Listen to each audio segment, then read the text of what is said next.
जय हिंद दोस्तों। आज आप सभी को स्वतंत्रता दिवस की हार्दिक शुभकामनाएं प्रस्तुत करता हूं।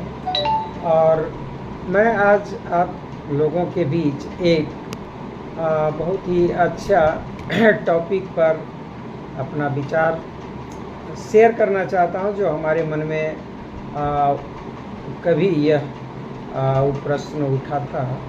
तो हमारे सीनियर हमसे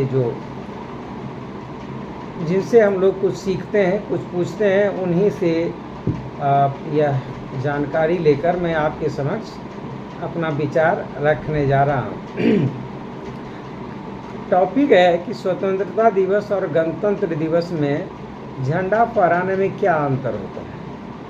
प्रायः सामान्य तौर पर हम लोग जाते थे स्कूल कॉलेज, या देखते हैं कि झंडा फहराया जा रहा है, राष्ट्रगान होता है, ये सब देख के चले आते थे। मिठाई बांटती थी और प्रभात फेरियाँ भी निकालते थे। लेकिन सच में यह मुझसे जब कोई पूछा कि स्वतंत्रता दिवस और गणतंत्र दिवस के दिन जो झंडा फहराया जाता है उसमें क्या अंतर है, और दोनों दिन मतलब 15 अगस्त को और 26 जनवरी को ध्वजा फहराने वाले, मतलब झंडा तिरंगा फहराने वाले जो भारत के विशिष्ट राष्ट्रपति या प्रधानमंत्री होते हैं, तो किस दिन कौन फहराते हैं। तो आप सबों का नहीं, मुझे लगता है कि मेरे मन में यह दुविधाएं थी। लेकिन आज उस दुविधाओं को हमारे सीनियर जो हमारे कॉलेज में कभी टीएनबी कॉलेज भागलपुर में हमारे सीनियर थे, डॉक्टर सुनील कुमार, ज्योग्राफी अभी तो उन्होंने मुझे यह जानकारी दी है और उन्हीं की जानकारी मैं आपके समक्ष रख रहा हूँ।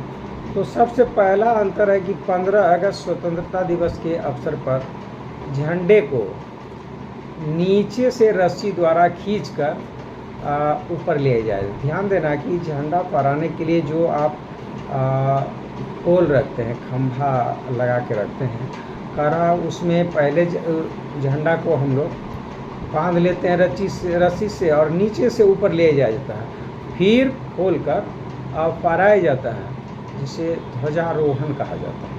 क्योंकि यह 15 अगस्त 1947 की ऐतिहासिक घटना को सम्मान देने हेतु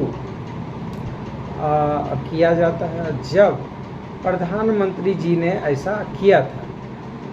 चूँकि जिस समय भारत आज़ाद हुआ था उस समय आपका राष्ट्रपति का चुनाव नहीं हो पाया था और राष्ट्रपति का कोई पोस्ट नहीं था। जब प्रधानमंत्री जी ने ऐसा किया था, संविधान में इसे अंग्रेजी में फ्लैग होस्टिंग कहा जाता है, ध्वजारोहण कहा जाता है। जबकि 26 जनवरी गणतंत्र दिवस के अवसर पर झंडा ऊपर ही बंधा रहता है और जिसे खोलकर फहराया जाता है। मतलब नीचे से एक रस्सी से खींचा जाता है, जिससे वहीं ऊपर में एक खुल जाता है और ऊपर में बंधा रहता है और वहीं इसको खोलकर फहराया जाता है, जिसे संविधान में इसे फ्लैग अनफर्लिंग, झंडा फहराना बोलते हैं।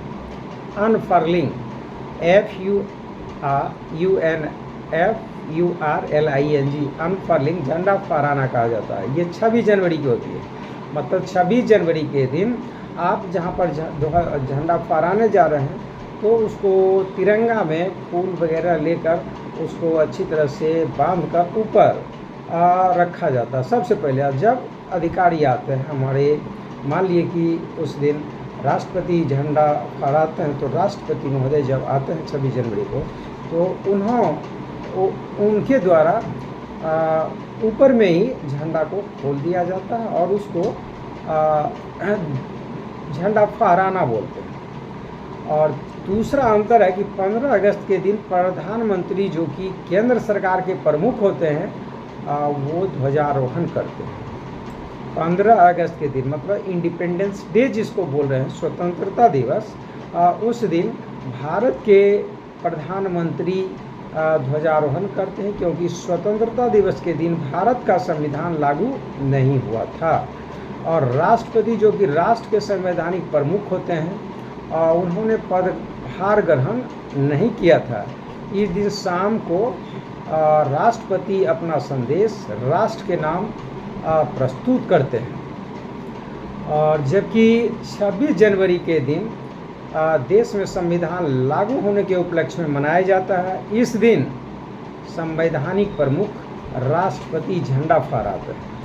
और तीसरा अंतर है, स्वतंत्रता दिवस के दिन लाल किले से ध्वजारोहण किया जाता है, जबकि गणतंत्र दिवस के दिन राजपथ पर झंडा फहराया जाता है। और मेरे मन में यही सब अंतर था कि राष्ट्रपति कब झंडा फहराते हैं और प्रधानमंत्री कब फहराते हैं और इसके बीच क्या अंतर होता है। और बहुत सारे इससे संबंधित, चूँकि राष्ट्र का ये हमारी पहचान है, तो इस पर सोचने से और इसके प्रति जो विचार आए, हम श्रेष्ठ जनों से ज्ञान लेकर अपना ज्ञान बढ़ाते रहने की कोशिश करते हैं। इसके साथ जय हिंद, जय भारत, वंदे मातरम। धन्यवाद।